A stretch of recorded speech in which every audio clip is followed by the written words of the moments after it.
불안한 백성들의 타락과 그 보응에 대해서 말씀을 살펴봅니다. 포로에서 돌아온 사람들이 사회적 여건이 여러 가지로 불안하고,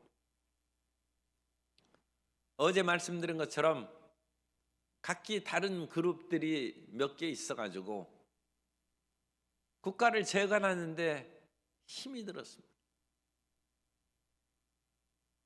그리고 포로에서 돌아온 사람들은 이렇다 할 재산이 없으므로 기존 사마리아나 암몬, 모압의 그런 주변 사람들과, 그건 하여 살고 있는 사람들이니까 그런 유력한 사람들과 결혼을 하거나 같이 어울려 살면 여러 가지 유익을 얻을 수 있습니다. 그런데 그 유익함의 배경에는 순수한 하나님에 대한 신앙이 그들 가운데는 없다는 것입니다. 신앙을 타협하여 생활의 안정을 꾀한다. 이것이 그 당시 삶의 고통이었습니다. 그렇기 때문에 어제 우리가 살펴본 것처럼 너가 예배를 드리기는 드리는데 그것이 위선적인 예배란, 그 예배 가운데 가장 상위 단계에 속하는 것이 금식하며 부르짖는 것인데, 너희가 금식하면서 머리를 갈대같이 숙이고 베옷을 입고 제위 앉는 것이 그게 나하고 무슨 유익이 있겠느냐. 하나님께서는 가난한 자의 하나님이요 고아와 과부의 재판장이라고 하셨는데, 헐벗고 굶주리고 이웃의 그런 모든 사람들이 어렵게 사는데 그 사람들을 먹이고 입히고 함께 살아가는 그러한 정의로움이 사라져버리고, 다만 하나님 앞에 와서 너희가 머리를 갈대같이 숙이고 예배 드리는 것이 어찌 하나님께서 온전히 연락하는 것이 되겠느냐. 뿐만 아니라 그 뒤에는 안식일에 대한 것이 나와서 안식일을 지키기는 지키는데 온전히 지키지 않는다. 하나님 앞에 와서 예배 드린 후에는 너희가 여전히 자기 뜻대로 오락을 즐기고 자기의 일을 행하는므로 하나님께 온전치 않다는 거죠.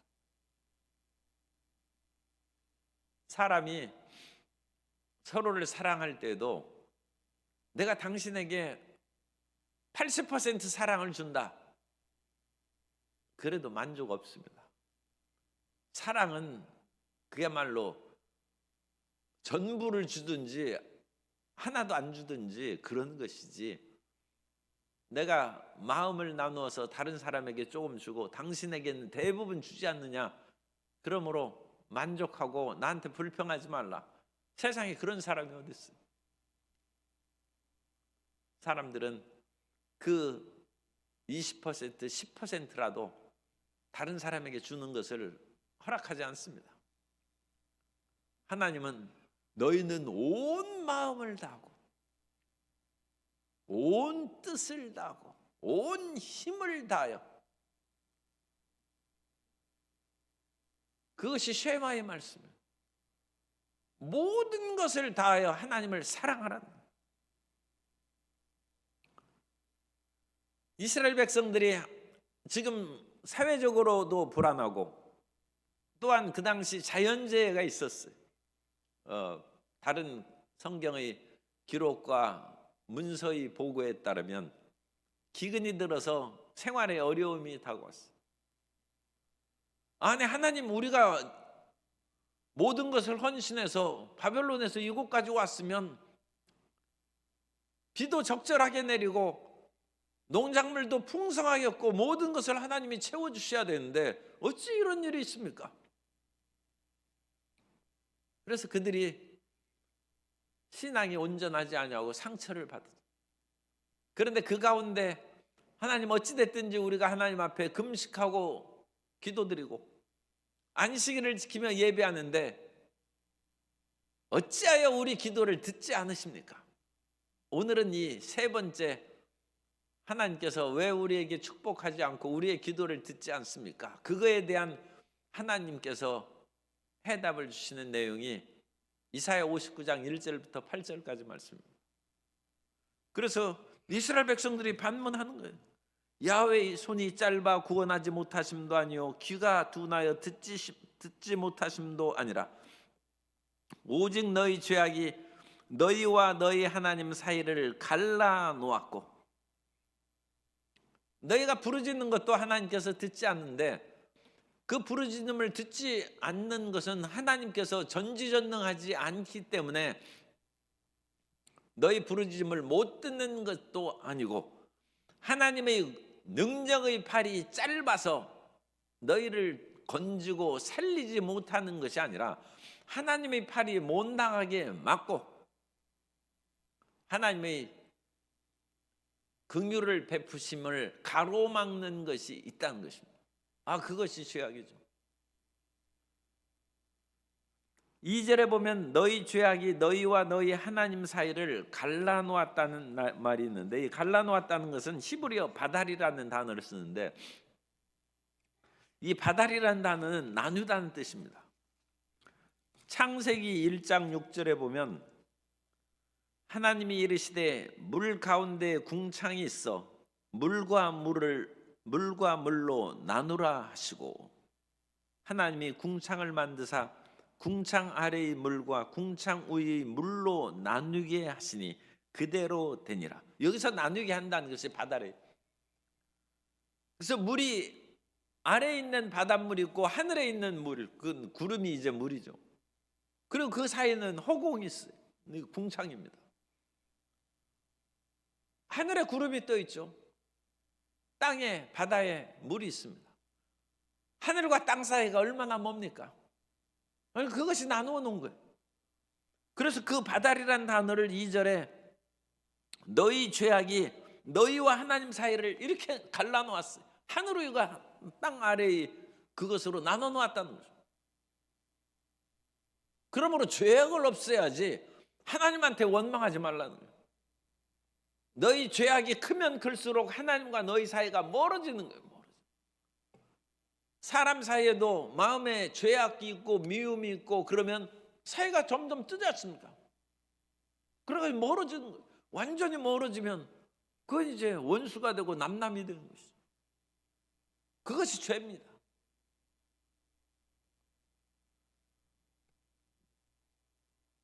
이사야 후반부의 그런 그 시대 상황은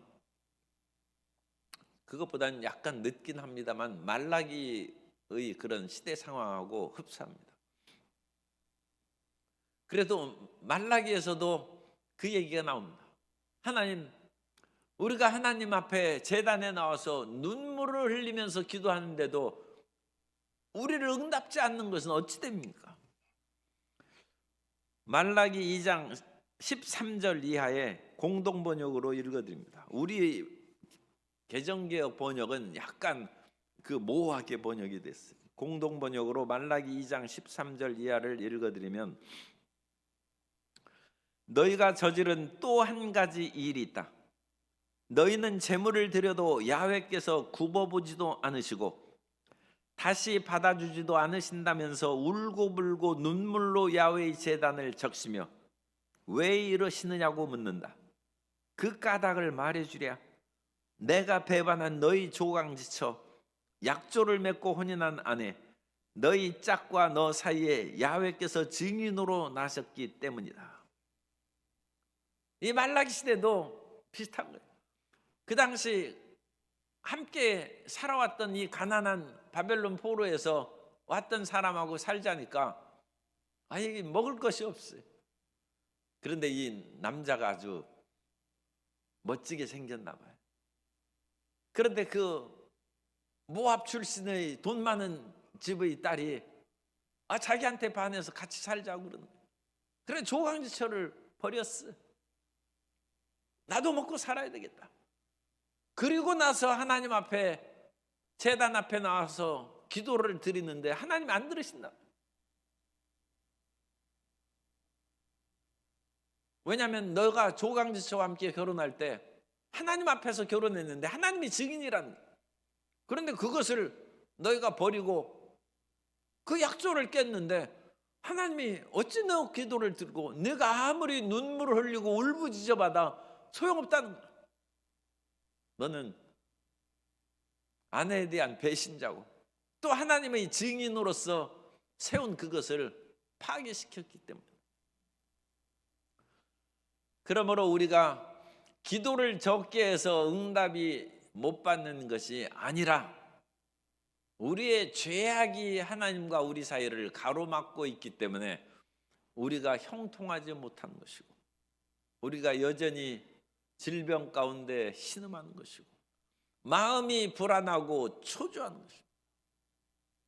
그것은 하나님이 우리를 돕지 않기 때문이 아니라 우리의 죄악이 하나님과 우리 사이를 멀리 떨어져 놓았기 때문에 바다를 갈라 놓았기 때문입니다. 그리고 나서 이 하나님과 우리 사이를 갈라놓는 이 죄악에 대해서 3절부터 8절까지 그 말씀하는 것입니다. 첫 번째 우리가 짓는 죄는 손이 죄를 짓는, 손은 우리가 하는 모든 일을 말하는 것이죠. 그런데 이 손이 피해 젖었어요. 그러니까 얼마나 다른 사람을 괴롭히고 그렇게 했는지. 너희 손이 피해 너희 손가락이 죄악에 더러워졌으며. 이건 히브리적 강조입니다. 유사한 단어를 통하여 2번 반복하는 거예요. 이건 행함의 죄를 너희가 돌이키고 깨끗이 씻으라는 거예요. 우리가 손을 들어서 하나님 앞에 기도하고 이스라엘이 그 기도하는 방식은 손을 들어서 하나님을 우러러 하는 기도입니다. 그런데 이 손이 더러워진 피해 젖은 손이니 하나님께서 그거 들으시겠습니까? 얼굴을 돌리신다는 거예요. 이것은 이사야 1장 15절에서도 하나님께서 분명히 말씀하십니다. 이사야 1장 15절 이하에 보면 너희가 손을 펼 때 하나님께서 손을 펼 때 내가 내 눈을 너희에게서 가리고 너희가 많이 기도할지라도 내가 듣지 아니하리니 이는 너희 손이 피가 가득함이라. 너희는 스스로 씻으며 스스로 깨끗하게 하여 내 목전에서 너희 악한 행실을 버리며 행악을 그치고 선행을 배우며 정의를 구하며 학대받는 자를 도와주며 고아를 위하여 신원하며 과부를 위하여 변호하라 하셨느니라. 어떤 면으로는 사회 정의를 말씀합니다. 예수님 믿는 사람이 응답 못 받는 일이 사회적으로 불의하게 살기 때문에 응답 못 받는. 나 예수님만 믿고 교회만 잘 다니면 되는 줄 알았는데요. 그렇지 않다는 거예요. 하나님은 교회의 머리 주인이실 뿐만 아니라 세상의 주인입니다. 이 사회도 하나님이 다스리시고 믿는 사람의 하나님일 뿐만 아니라 모든 사람의 하나님이십니다. 그렇기 때문에 하나님은 모든 것을 관할하시는데 어찌 이 안에서만 깨끗하다고 하나님이 이 안에 있는 사람만 다 복을 주시겠습니까? 밖에서는 온갖 불의와 죄악을 행하고 손으로 다른 사람을 괴롭히어 피가 가득한데 어찌 그 손을 가지고 하나님 앞에 와서 부르짖는 그 손을 하나님이 어찌 보시겠느냐, 어찌 들으시겠느냐, 그 말입니다. 인생의 언행심사라고 그러죠. 마음자리도 고쳐야 되지만 오늘 이 말씀에서는 이제 2가지만 말씀하는 거예요. 그래서 손이 행동이 자빠졌고 또 한 가지는 너희 입술, 이것은 말이 죄죠. 입술은 거짓을 말하며 너희 혀는 악독을 내밀어. 우리가 입으로 하는 말로 한 입으로는 찬송하고 밖에 나가서는 온갖 험한 말을 다 하고 하나님 안 들으신다는 거예요. 그러니까 밖에서도 우리가 고운 말을 사용하고 하나님이 들으시니까 아무리 화가 나더라도 좀 부드럽게 얘기해 줘야 돼. 그래야 교회 와서 기도하는 그 기도의 음성도 들으신다. 이것은 참 사실 쉽지 않은 것입니다. 우리가 응답받는 것은 정말 하나님의 은혜와 긍휼입니다. 그런데 새로운 이 당시에 이제 세워지는 것이 새로운 예배 공동체를 하나님께서 지금 세우시는 것입니다. 포로에서 돌아온 사람들이 이전에 멸망했던 사람들처럼 대충 믿어서는 안 되고 순수하게 하나님을 온전히 믿도록 지금 이사야 선지자를 통해서 말씀을 주시는 거예요.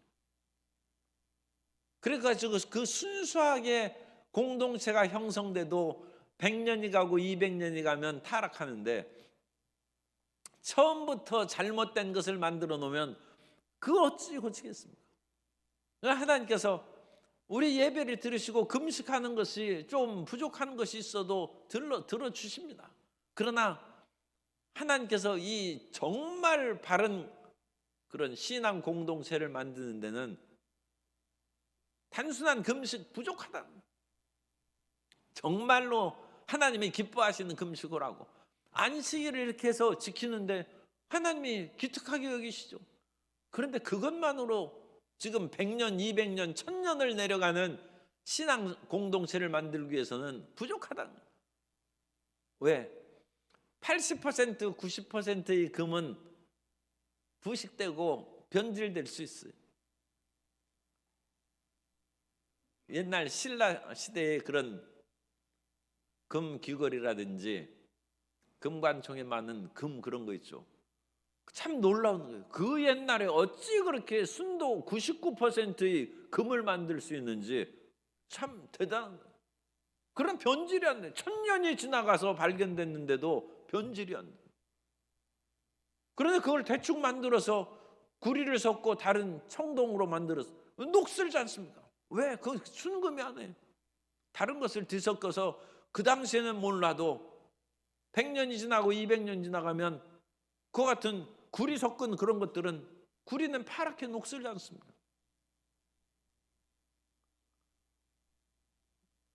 하나님께서 포로 귀환한 사람들에게 순수한 신앙으로 더욱 강조하는 것이다.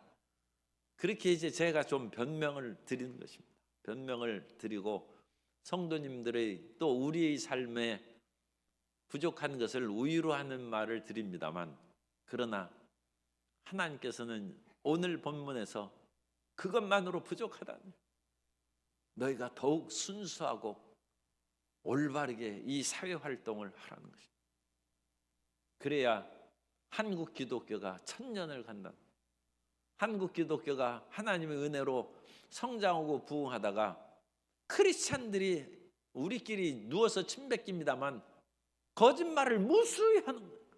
법정에서도 크리스찬이 거짓말을 하고, 그래서 크리스찬들이 법정 증인이 오히려 기독교보다 다른 종교의 제가 그건 얘기를 못, 심지어 이단까지도 오히려 바른 말을 한다. 신뢰도가 떨어져요. 그래가지고 그 1000년 가겠습니까? 지금 겨우 140년 만에 휘청거리고 있어요. 4절에 보면 공의대로 소송하는 자도 없고 진실하게 판결하는, 이 두 번째는 이 법조계의 타락이에요. 이 옛날부터 이게 지금 참 놀라운 거예요. 그죠? 2700년 전에 이사야가 어쨌든 그 몇백 년 후의 일에 대한 예언입니다만 2000여 년 전에도 이와 같이 법조계가 혼탁한 거예요. 공의대로 소송 안 해요. 왜냐하면 돈 있고 권력 있으면 오케이.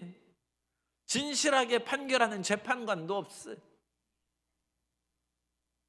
옛날이나 오늘날이나 이 모든 것이 권력과 재물에 휘둘리는 것입니다. 그리고 허망한 것을 의뢰하며 거짓을 말하며 악행을 잉태하여 죄악을 낳으며. 그런데 더 무서운 것은 이 사람들이 악행을 잉태하여 죄악을 낳는다는 거예요. 그냥 불의한 걸로 판결을 끝나면 좋은데 악한 사람을 더 훌륭하다고 판결을 내린다는 거예요. 악행을 잉태하여 죄악을 출산한다. 며칠 전에 뉴욕 타임즈에서 한국은 소멸하는가라는 칼럼이 나와요. 지금 출산율이 0.7명인데 이 0.7명의 출산율은 중세 패스트가 만연할 때의 출산율보다 적다는 것입니다. 그 당시 유럽의 인구의 그런 대부분이 다 소멸해 버렸어요. 그래서 한국이 이런 식으로 출산율이 유지되면 두 세대가 못 가서 아마 소멸하게 될 것이다.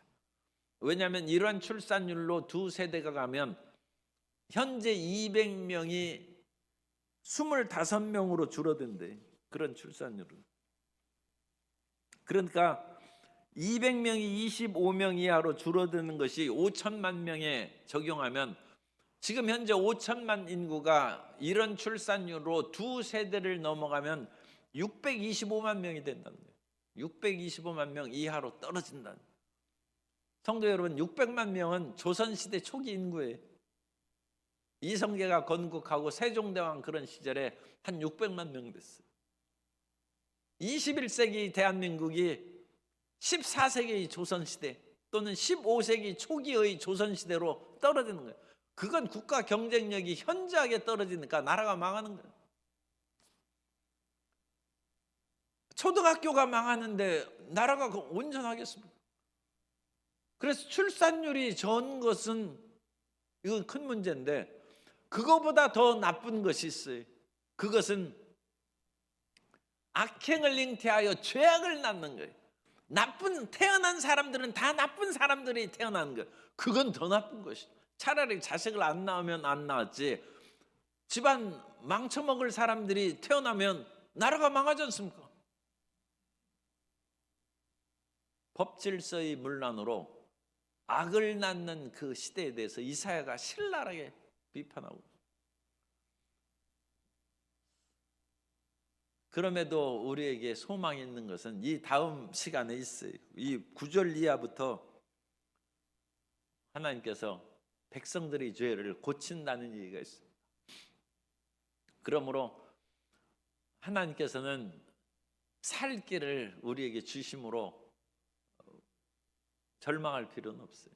그런데 우리는 분명히 기억해야 됩니다. 우리의 죄악이 무엇인지를 알아야 됩니다.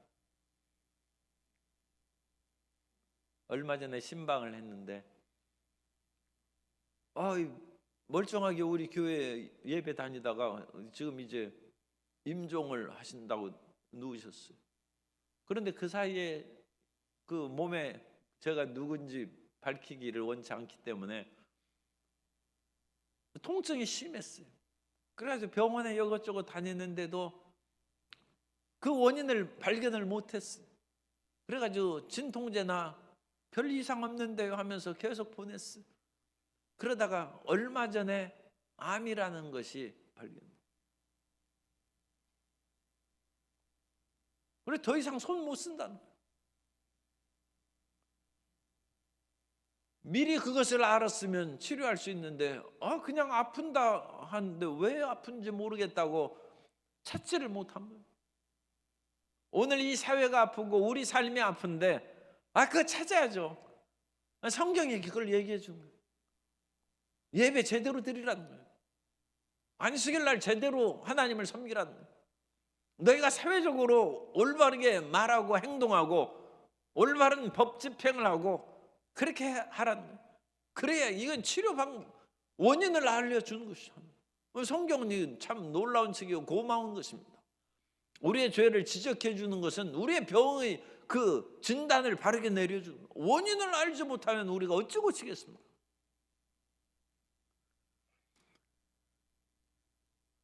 그래서 이 세상이 독사의 알을 품고 거미줄을 짜고, 독사의 알은 터지면 독사들이 가득하는 거예요. 벌거벗은 임금님처럼 거미줄로 옷을 입혀서 그게 비바람을 가로막아 주겠습니다. 거짓되고 헛된 것이죠. 그리고 그들의 모든 행동은 7절에 그 바른 행동하기에 빠르고 행악하기에 빠르고 무죄한 피를 흘리는데, 오늘날 이 세상에서 포악한, 사실 어느 예를 들면 성도님들이 분명하게 깨닫는데 이건 정치적인 일이라서 제가 지적을 못하겠어요. 거기 휩쓸려 가지고 새로운 당을 못 살겠다고 창당하는 그런 움직임까지 있어요. 행악하기에 빠르고 무죄한 피를 흘리는데 급급해서 거기 걸려들면 살아난 사람이 없어요. SNS나 온갖 공격으로 이 포악한 사람이 세상을 이기는 그런 시대에 우리가 살고 있다. 그렇기 때문에 그들은 평강이 없고 구분기를 스스로 만드나니, 갈수록 굽고 어려운 그런 것으로 사람들을 빠뜨리고 인생을 도탄에 빠뜨린다. 그래서 사회적인 불의에 대해서 하나님께서 지적하는 내용을 오늘 우리가 살펴봤습니다. 그래서 우리가 교회 생활도 잘해야 되지만 사회 생활도 잘해야 하나님께서 응답해 주시고 우리를 고치실 뿐만 아니라 그것은 우리를 통하여 이 사회를 고치기 위한 것입니다. 우리는 이중 사명이 있어요. 예수님 믿고 내가 잘 되는 것뿐만 아니라 이 사회의 빛과 소금이 되라는 것입니다. 그 사명을 수행함으로 이 사회에서 꼭 필요한 크리스찬 되시기를 예수님 이름으로 축원합니다.